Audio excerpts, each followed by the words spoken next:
Das Mikrofon ist an und jetzt ist auch die Soundanlage an. Guten Tag, ich darf... Good morning.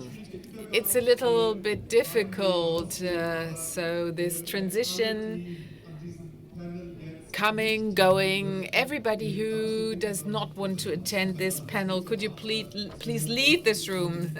Maybe rude, but everybody who came here for this panel, please take a seat because we should get started. Good morning. I'd like to welcome you to our panel, Hope for Russia.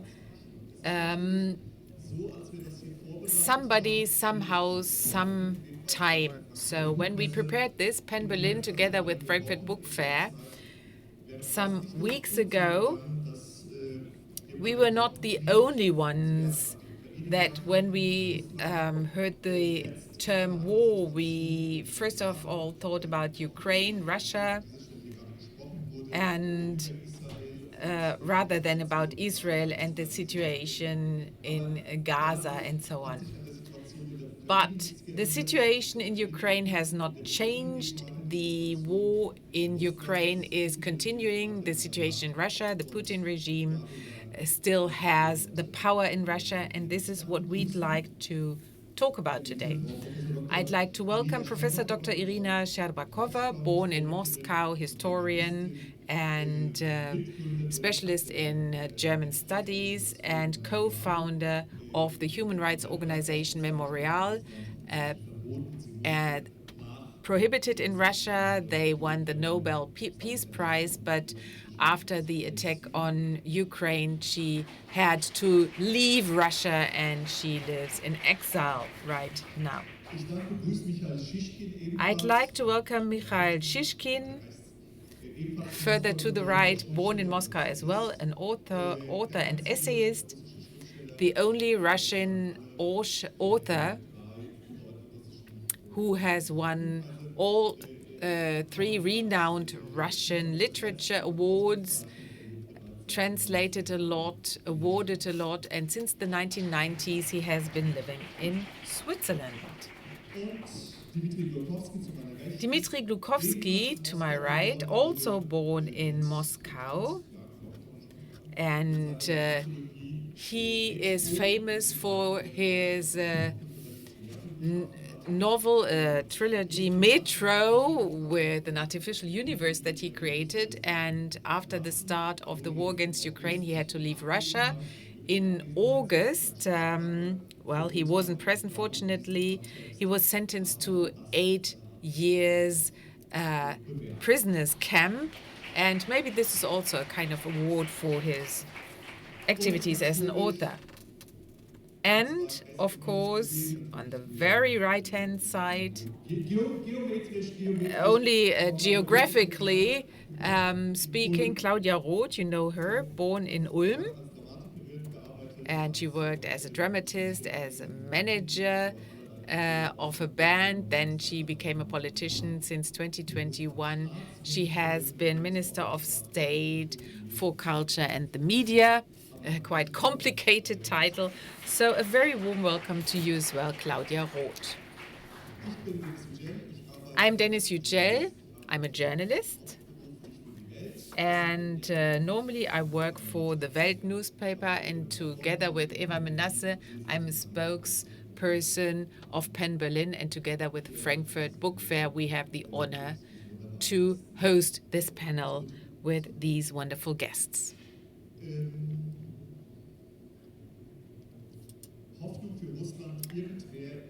Hope for Russia, somebody, somehow, sometime. I'd like to try, I don't know whether I will succeed, but alongside these three questions, I'd like to put this in some order. So let's start with somebody. Well, an excerpt from great Russian literature. If there is one novel that can survive mankind, it should be Anna Karenina by Tolstoy. The novel starts, you probably are familiar with this, all happy families are similar to each other. Every unhappy family is unhappy in their own way. Ms. Sherbakova, maybe it's the other way around for political system, that you could say every democratic country is similar, all autocracies. No, sorry, that was wrong. Every democratic country is democratic in its own way. All autocracies are similar to each other. Would you agree to this? And maybe I can add another question here. When it comes to somebody hope, can there be hope for Russia after Putin to be able to get out of this autocracy? Thank you very much for this question. No, I think it's sometimes the other way around regarding today's dictatorships, and especially this Russian dictatorship.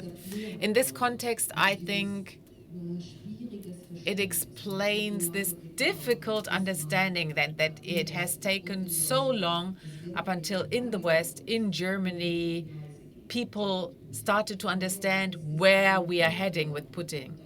It's a postmodern, it's a hybrid dictatorship. It's like a chimera from different parts.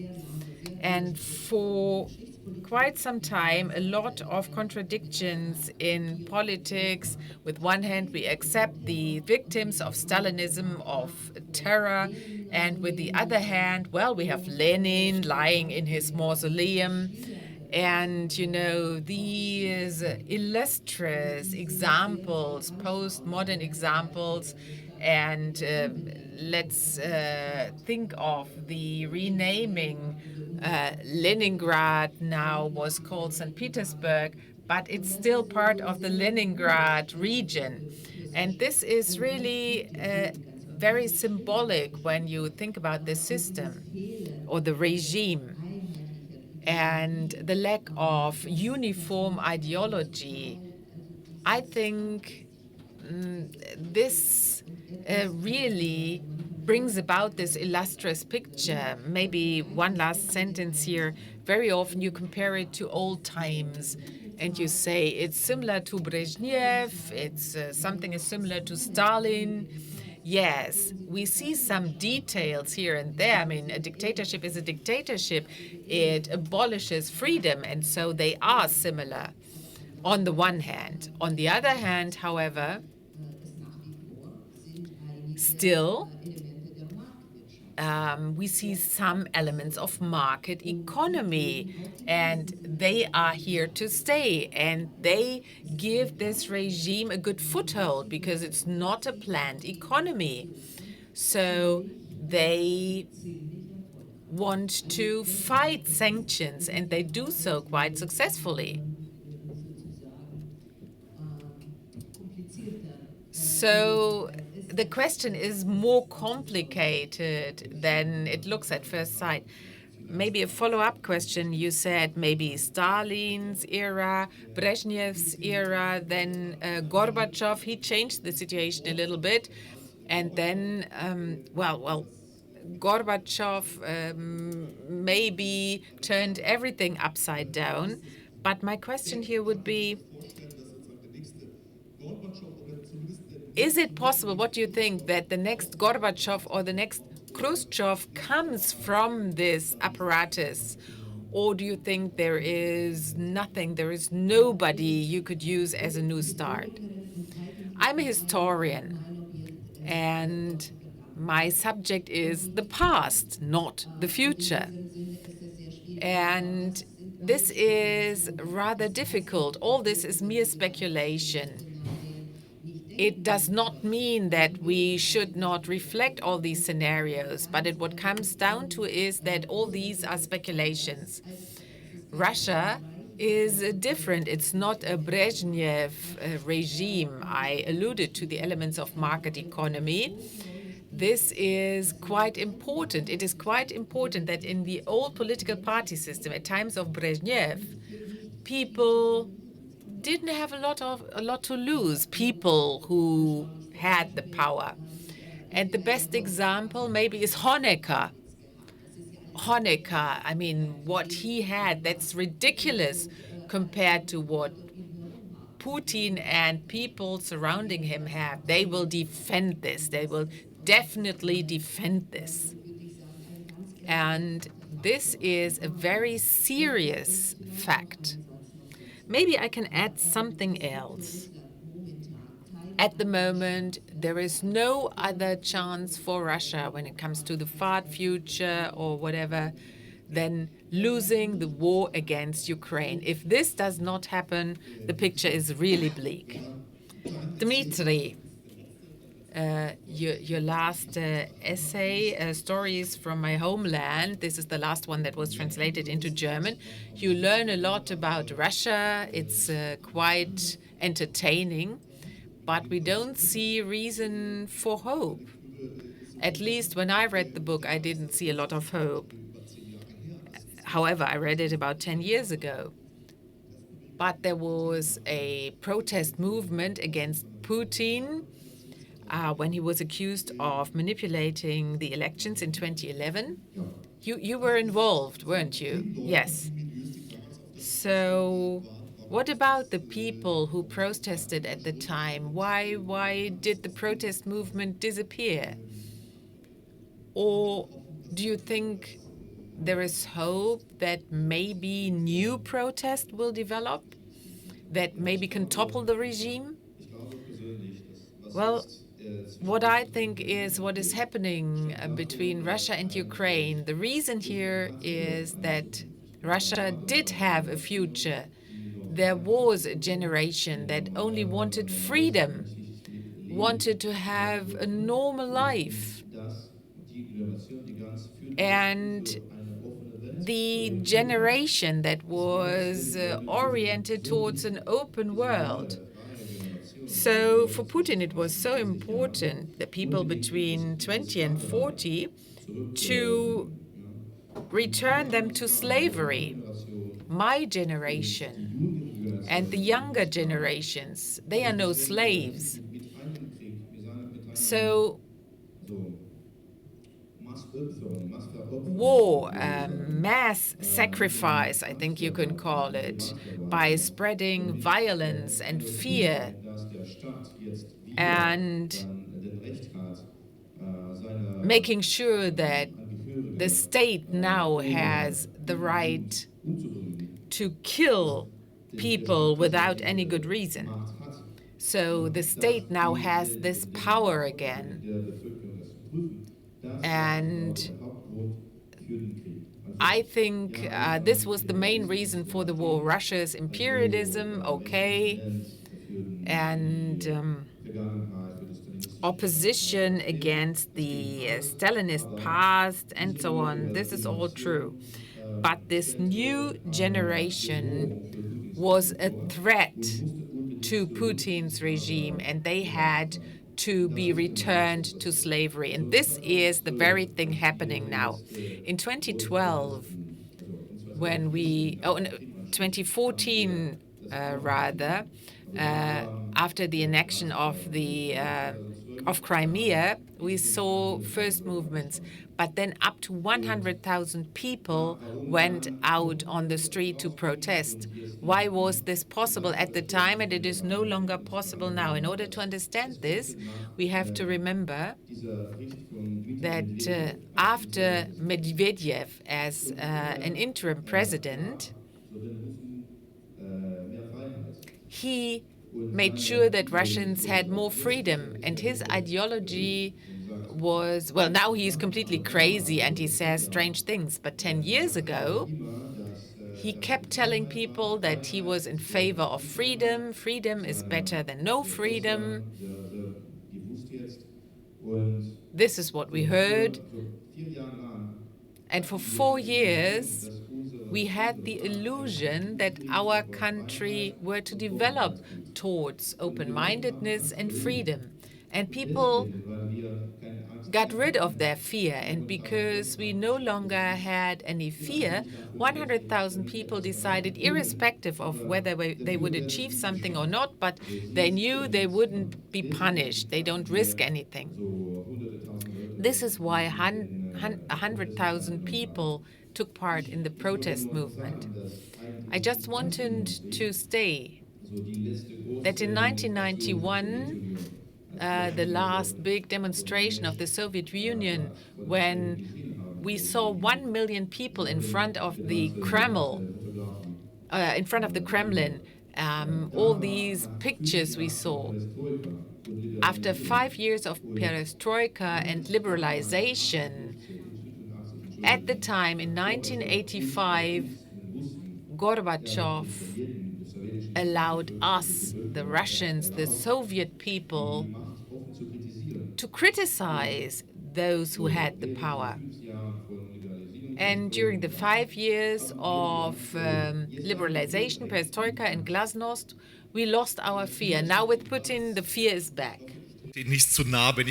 Well, I hope, Mikhail, you are the second most famous person living in exile. I hope this is okay for you.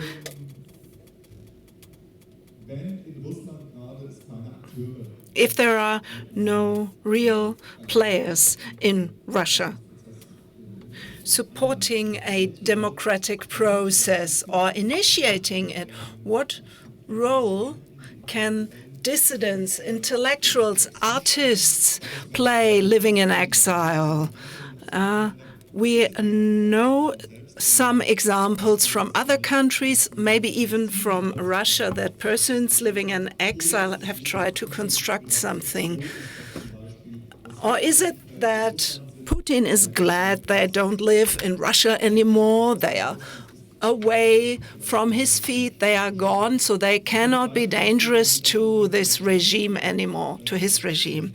Frau Sherbakova, you can say something in a moment, maybe Mikhail first. Can all of you hear me okay? That's good. I think, let me start with the fact that 1 year ago I sat here with Irina on the stage on the Agora space, and I was hopeful. I was not able to imagine that 1 year later, well, it was bad back then, but I thought it cannot be worse. But a year has passed, and what will be next year? To me, it's like what we see in Israel and Gaza. This is only the beginning. 1 year ago, for most Europeans and Americans, this war between Russia and the Ukraine was somehow a far distant space at the border between Russia and the Ukraine. And now, with the 7th of October, the war is here. It's everywhere. And that so-called local conflict between Russia and the Ukraine has become even more distant. Because what we see now and hear is what has come here, the war. In Switzerland, the protests, the Palestine were banned in Basel and Zurich. But we saw that huge demonstration, the protests against Israel in Switzerland, in Geneva. I'm talking about Switzerland, but you know what is going on here. The war is not happening on TV, but in the streets. And for the people here, this is more important than Russia and the Ukraine, or the Ukraine. So the role of the people living in exile, the dissidents, I'm coming to that, but for us, the excellent Russians living in exile, to us, Israel, of course, many Jews come from there, from Russian origin, and they relate to Russian culture and origin and the Jewish culture as a world culture. A couple of months ago, we did projects together with our friends in Israel, and now they are all endangered. And of course, we are against terrorism, but no one knows how to act. We have experienced what happened in Chechnya, and a soldier, I think 20, 25 years ago, said something. I have killed Chechenian children so that they don't grow up to become the murderers of my children when they have grown up. So obviously there are conflicts that cannot be solved. We were hoping for peace in Israel. We have been doing so for generations. We hoped for democracy in Russia for, let me say, centuries. Will we see it ever? I am sure sometime peace will come to Israel and democracy to Russia. But in the foreseeable future, it has to be like this. Memorial, that organization has to return to Moscow, not in the role of the small organization that names streets and tells stories, but as an organization that carries out the Nuremberg trials against Russia, investigating the crimes of war. Will we ever see this? Well, now the creators of culture in Russia are very scared, what Dmitry said before. They can only be silent or sing patriotic songs. Russian culture can only be created and exist in exile. So what can we do? How can we maintain Russian culture as a part of the world culture when we go back to Russia? In being in Russia, you have to be prepared for everything, even for the good things. Mikhail, can I ask you if there's no hope there? Please be brief here. If there's no hope in Russia, can opposition living in exile take on this role, or is Putin actually very comfortable with the fact that all of you live abroad? Well, talking about the people living in exile, we have to distinguish between the ones who work in culture and the ones who just live in exile. The political culture has many fights here. They have huge problems to get in touch with each other.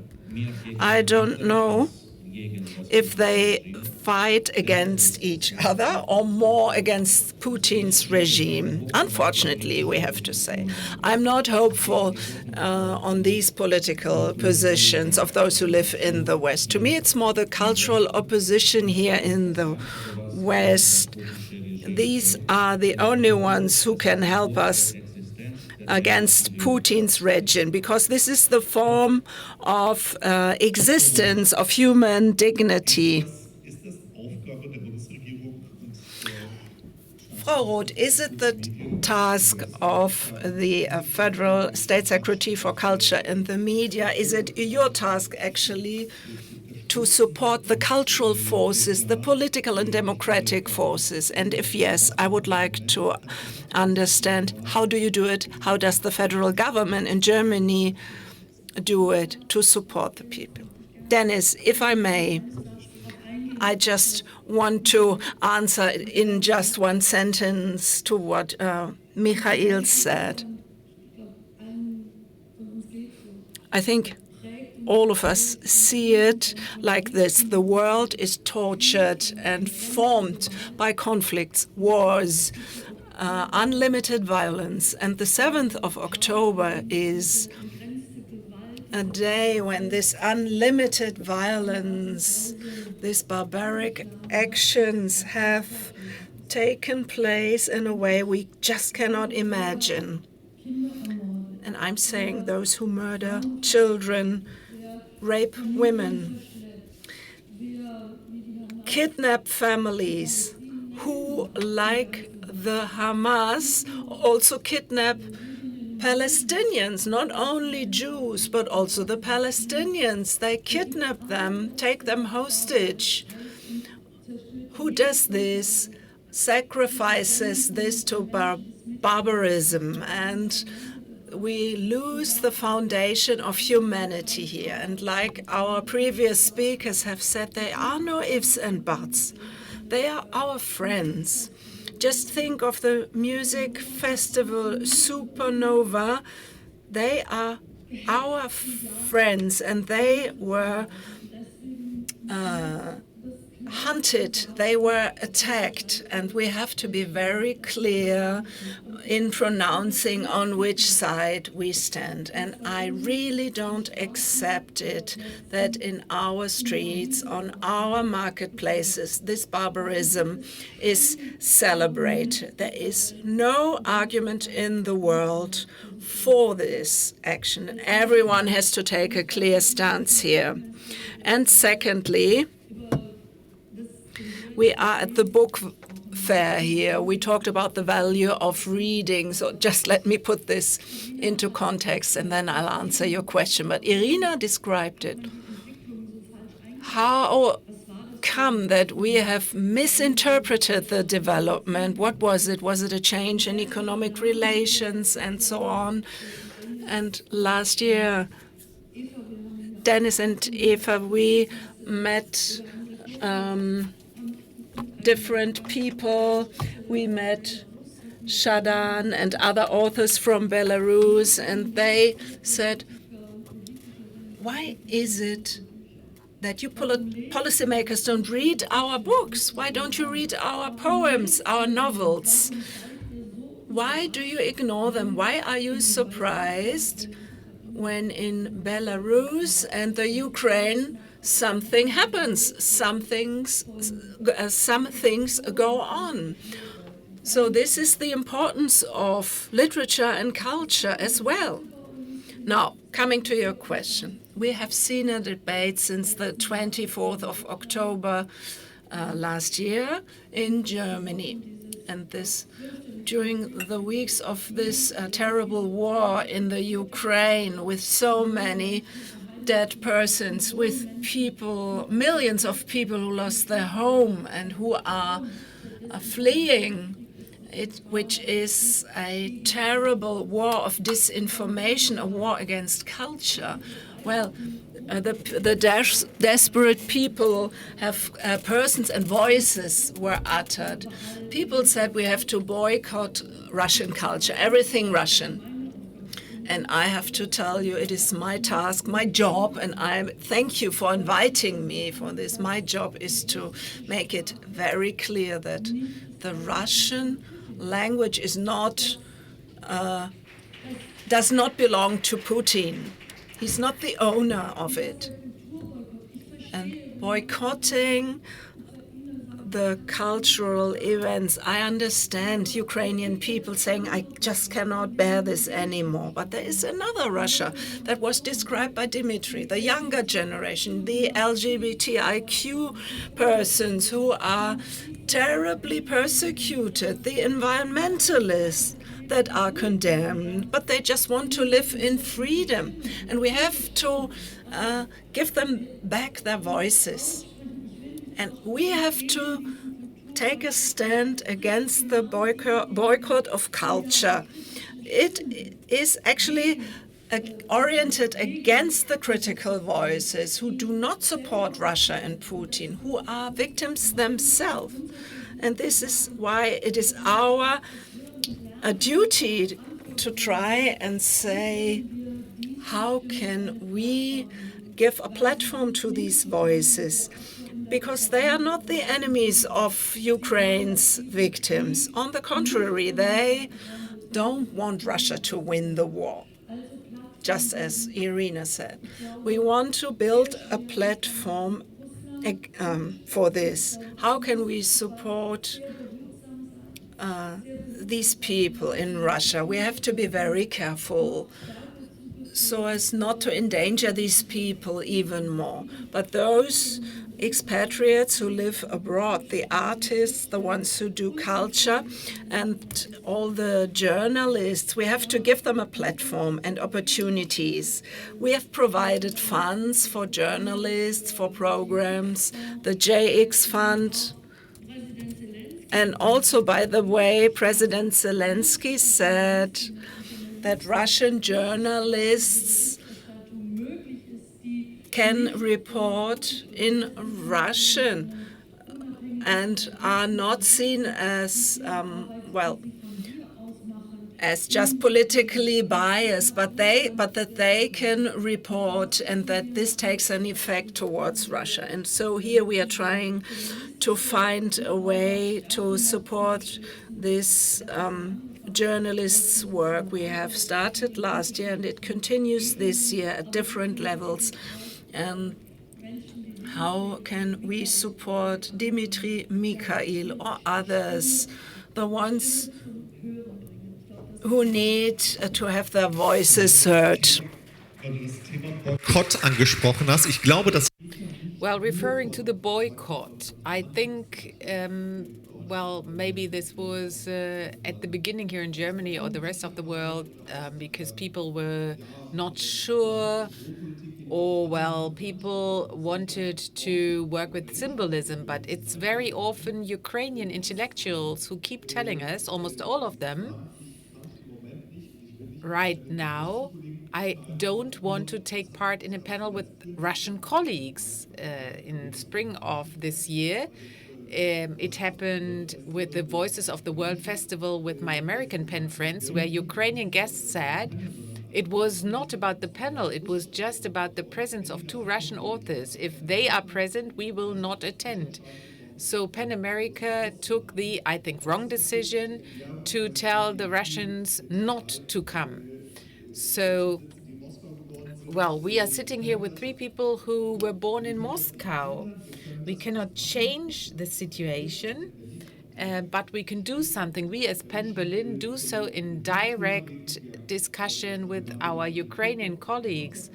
Mr. Kukov will be in Hall 3-1, booth 50 on Sunday, but a panel like this, a mixed panel, is not possible at the moment, and Claudia referred to this. Well, have you already noticed, and do you feel this? Or the three of you, are you too famous, maybe too well known? Does it affect your work? So let me ask Dmitry first. I think you were imprisoned for 8 years as well. Do you understand when people tell you, people from the Ukraine, they cannot attend a panel together with you and they cannot attend a festival together with you? Is this something you understand, or do you feel insulted? Well, I regard it from a cultural point of view. We all have Russian ideas. We know what the situation was like in the Stalin era, and we don't want this era to be repeated. When we talk about Ukrainians, in October, I was invited to attend a literary festival in Poland, and then they had to cancel because the Ukrainian authors who had been invited said no.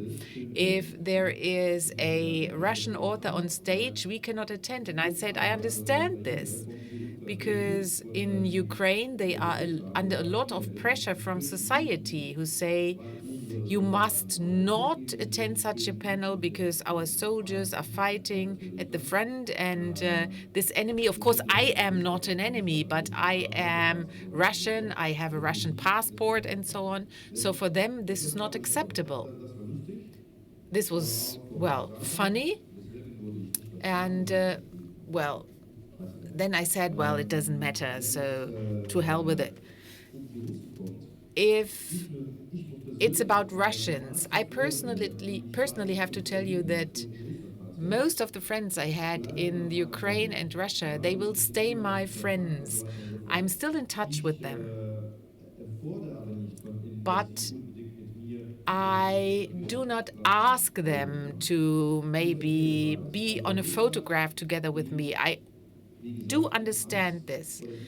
Russia is living in a situation of fear or conformism. People don't feel powerful enough in order to challenge the authorities. They cannot do so. They just want to hide. They want to have a normal life.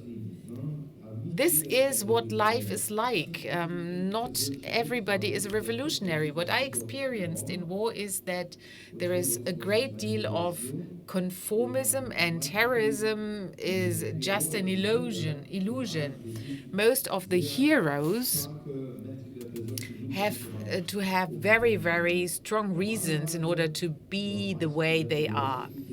Normally, people, especially in a country like ours, with the history we have, and, well, in every family you have a babushka or a mother, a father, who will tell you, don't do this. Don't do this. It will not help. You will not be able to achieve anything. You will not be able to change our country. And the only thing that may happen is you will be punished. They will see you, and the state, the state is a kind of a monster. And in order to survive, you have to be invisible. You have to hide away. You have to be very, very small. And then maybe, the state will eat up the whole population apart from you because they don't see you. So this is how Russians try to survive. Or you join forces with the power. What I really appreciate is that for 10 years, we have heard propaganda about war, fascism. I mean, Russia now is a fascist country, I would say.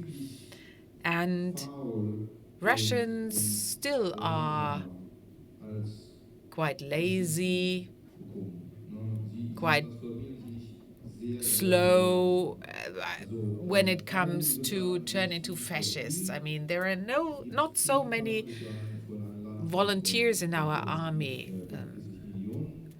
10,000 in a country with 140 million. We don't have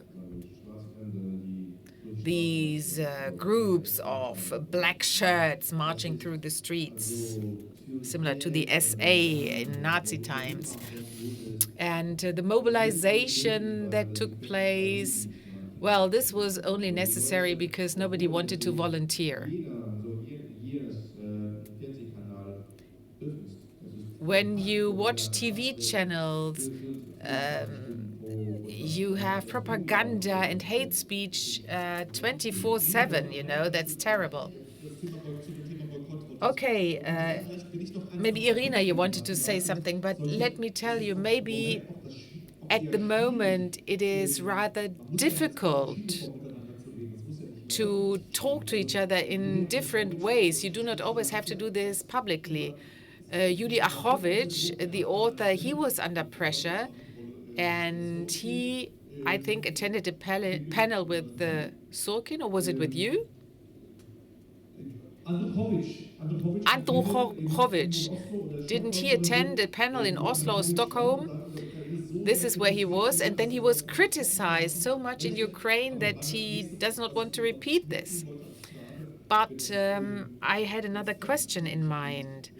If it's not possible to do this publicly at the moment, do you have direct communication channels with Ukrainian colleagues? And if not, what does it mean if you can no longer talk to each other?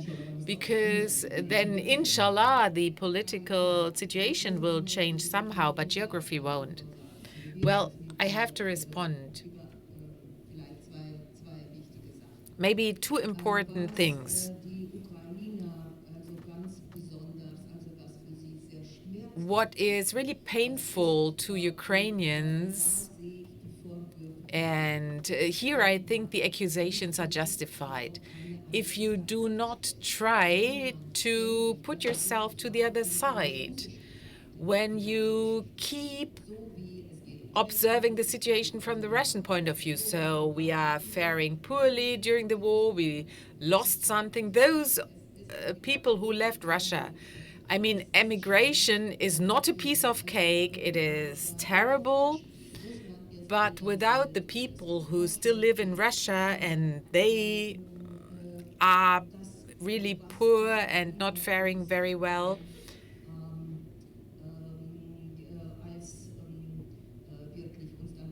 but Ukrainians, they are accusing us not only that we did not fight hard enough against Putin, which is the absolute truth, because for quite some time we have been reflecting about why and when these red lines were crossed. What could we have done against it? What about the opportunities Dmitry mentioned that you did not seize? It's a tragic, an unbelievably tragic situation. But it is even more tragic when you look at it from the Ukrainian point of view. And maybe this is missing. And this kind of empathy is missing. And I think what Ukrainians feel is justified. That's one thing. The other thing, however, is that we as Memorial, we have a privilege, and it's a human right privilege that together with our Ukrainian friends, colleagues, and partners, we have been working with them throughout all these years. And this definitely started in 2014 with the annexion of Crimea. And I would like to mention an important example. Memorial was founded newly. It was liquidated and then it was refounded as a network of several organizations. And one is represented here in row number 4. And this is the human rights group of Kharkiv, Yevgeny Sakharov, who just came here.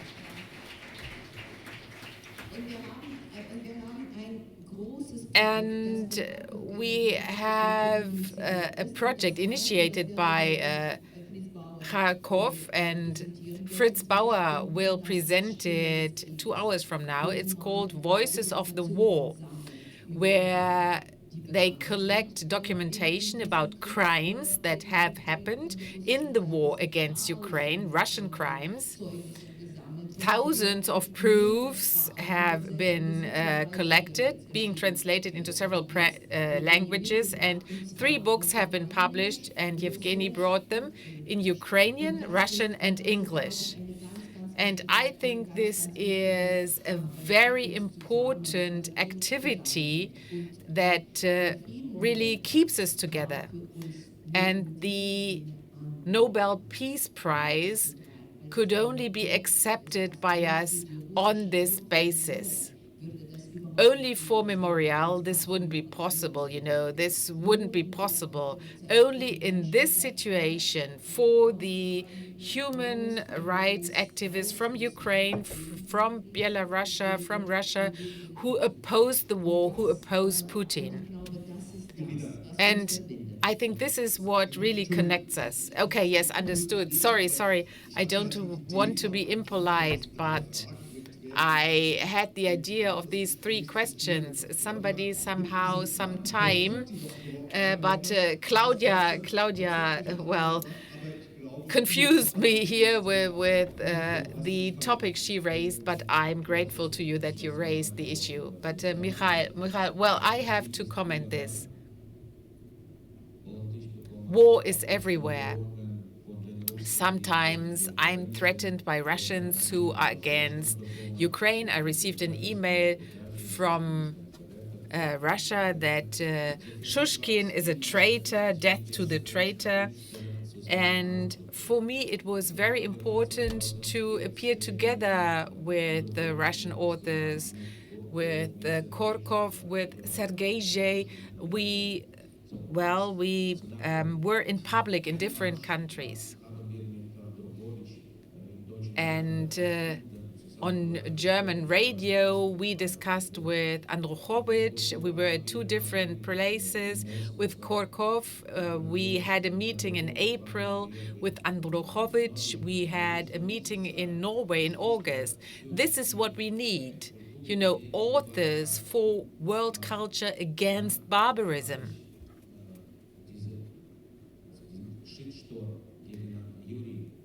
And then I saw the shitstorm against Yuri on Facebook.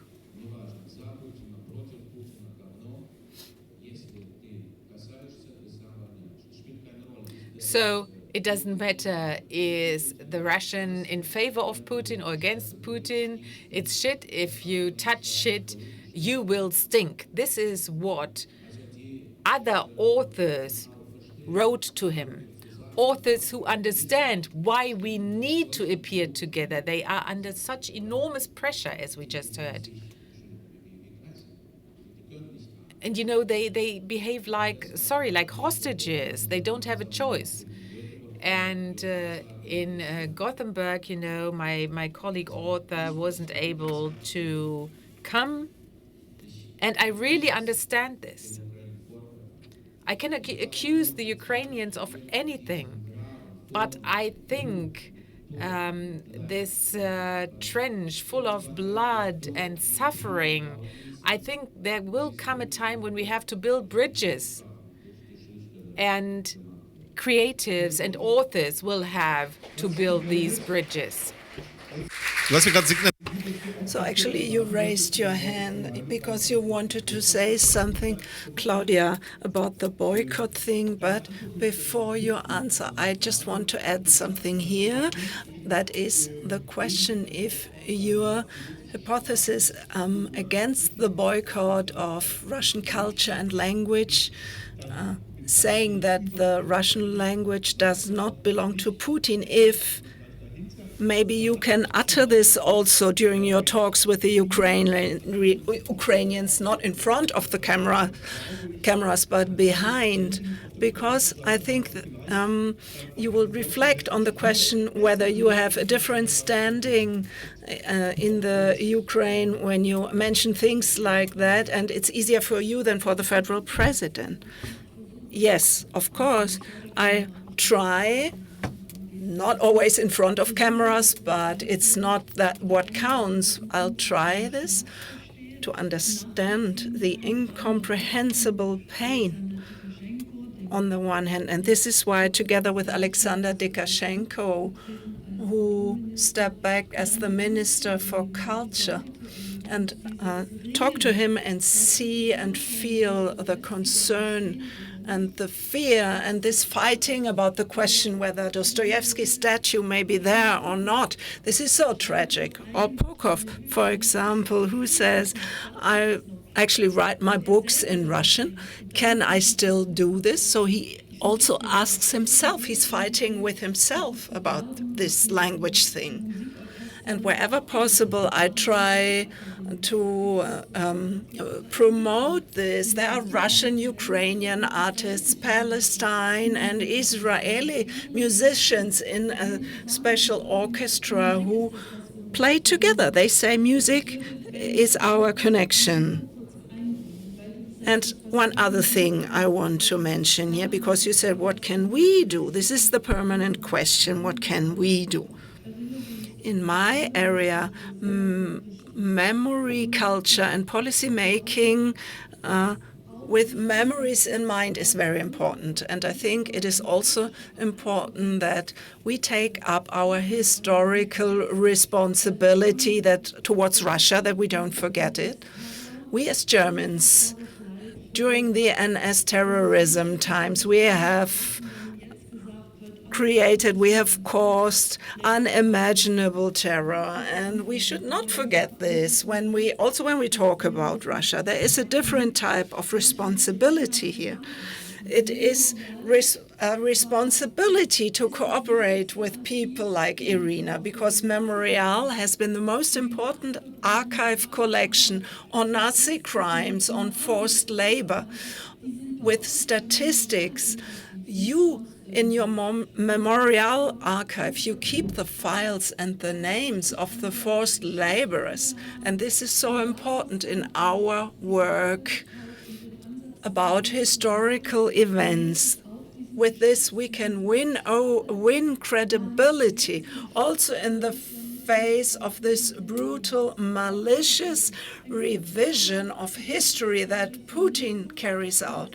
A brutal revisionism of history, of historical facts. There are entities in Russia, players who want to carry out an open discussion about Russian colonialism internally, which doesn't play a role here. So we have to look at the question how we can support and promote them, because they are our friends. Well, we have to take a look at the clock, but I think we can go on for maybe 2 or 3 minutes more. Somehow we talked about different issues, and I have to skip them. I noted it down, but I would like to come to the sometime. Irina, you said you're a historian. You want to look into the future. And can you do this also from a qualities point of view? There is a debate among writers. Sarat Ilepin, who was read in the country as an important Putin critic and writer. He said, on the question what has made him to become a Putin critic, but who was a commander on a tank beforehand, he said it was the Pushkin theory that has changed his mind. In his bookshelf, I know that he has very different works. He used to be a Putin advisor. He has all the works from Dostoevsky, Tolstoy, Pushkin, and he reads them. And he's, I don't know if this will fill a whole symposium, but the Russian literature has created large works of world literature. But many of these authors, to a different extent, stand precisely and worked on the ideology in Russia, maybe also Maxim Gorky, but especially Pushkin. And I know my question was a little longish, but Dmitry, can you answer very briefly? Would you agree with the question that democracy will only be in Russia if Putin has been chased away, but also the statues for Pushkin, not only in Kiev and Kharkiv, have been destroyed? Democracy only if the memorials for Pushkin will be taken down. I don't mean to burn books here, but that he is taken from his heightened position, and this ideology of the great literates will be revised. Well, I don't agree actually with this Russian culture and Russian ideology debate. The Russian culture, in particular literature, was originally on the side of the simple people, on the population side, and is particularly because of that the power, those who are in power want to recruit and pamper authors. And the Russian soul was sold to the devil in order to get at the power, is what they say about Putin, so that he gets at the power. And the power has always tried to pamper Russian cultural workers, performers, sell their souls and have them close to them. But usually we see a lot of compassion here for the simple man who is manipulated and exploited by the ones who are in power in Russia. We see empathy from movie directors and producers and so on. But so I don't agree with that position. Usually the culture is on the side of the simple man, of the persons, and this is why the ones in power try to buy cultural performers and writers. And now the political power is expanding towards movie making, theater productions. Literature seems to be a little more independent because literature is read by so many people in Russia, by men and women. So it is more important to control YouTube channels and cinemas instead of literature. I didn't mean the literature, the contemporary literature, but more the classics from the past. Well, I think the Russian literature is humanistic. And these reproaches, where they say Pushkin is an agent, a distributor of Russian ideology, I think this is a little bit too much. Cultural appropriation is done here. Also, the dead classics have to be recruited, have to be appropriated by Putin, exactly because it's not true. The biggest Russian, the most important Russian literature works are against the war, pro-simple people against the regime, and pro-freedom. Irina, sometime. Hope for Russia. We had the relation between future and the past. How many of these things, or can we say that this dealing with the past, is this a prerequisite to bring democracy to Russia? It started about this tackling with Stalinism under Gorbachev, and now we see a regime that, in a very bizarre way, seems to refer to Stalin, to the Tsars, and the other big Russians. Well,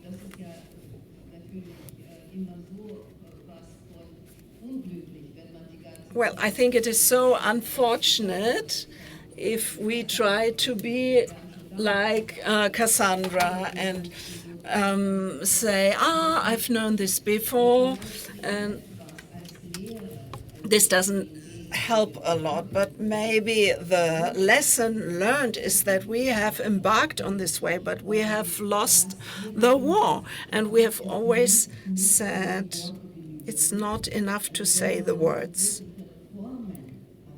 But if you want to have real reforms, the past should be cleaned up, should be analyzed. Because during times of perestroika, there were massive, announcements. They were criminals. The past has to be not revised, but investigated, and Stalin's terror and so on. But on the other hand, when we founded Memorial in '89 at the peak of perestroika, we expected that this process and the opinions were shared here, that many people had the same view, but that the process was only about to begin, and the Morchester process, all the nomenclatura started in the past, the whole system, and that had to be cleaned up, so to speak, but it did not happen. Only at a very small extent, and many elements of this system have not been reformed. And then there was no option to go back to this point. And Stalin actually was never sentenced or condemned.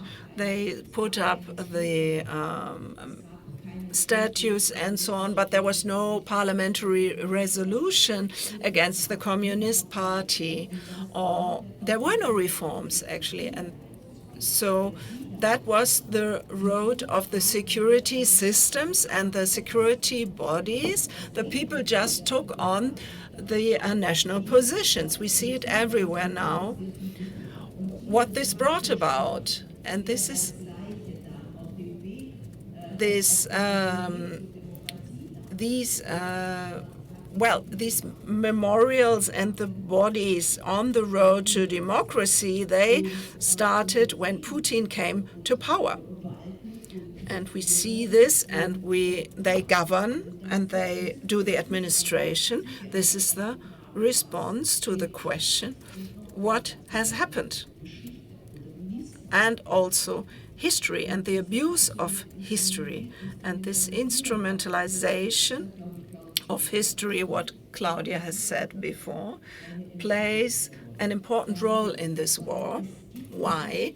Because Putin doesn't offer a perspective for the future. He doesn't build a new ideology that is geared toward the future. And by the way, this is why his support by populists from the left and the right is there. They also build on the fact that they want to go back to the glorious past, which actually was never there, was non-existent, and this is significant. Mikhail, let me ask this last question. There is a passage in your novel of the war in Donbass, and there is this sentence in the newspaper. The first page says, or talks about the news, and on the last page you have the crossword. So this everyday life seems to continue in Russia. And now the question is, will the war endanger Putin's power if on the last page of the newspaper we will not find the crossword anymore, but also facts or news about the war? Or will the war have to be banished from the first page? Or is the newspaper not even a criterion anymore because Putin controls the truth? Well, I would like to have the answer to that. What is bad here is that propaganda instruments tell this young person, you go and defend Pushkin, you go into Ukraine and defend it against Ukrainian Nazis. What does Pushkin say about this? Well, it's open. And the question of the responsibility of Russia and Russian literature is so complex and complicated. We need to discuss this more. I'm curious what we are going to talk about within 1 year's time. Claudia, just one sentence, please.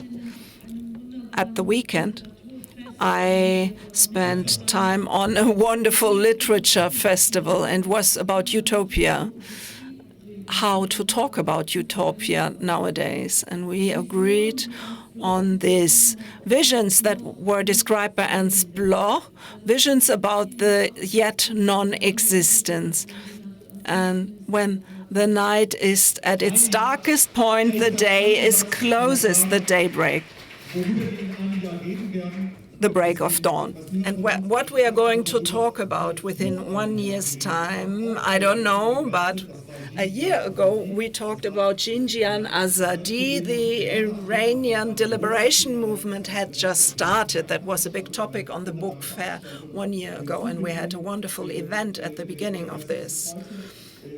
This is something we have to mention. The situation in Iran is what it is, and it has somehow vanished. It's not important anymore, but I would like to end this panel informing you about an event at the Penn Berlin stand, a smaller panel, but also with interesting speakers. 2:00 in Hall 31K50 is the stand about the events in Iran. And let me just inform you about this. I would like to thank my guests and thank you for your attention and wish you a nice book fair.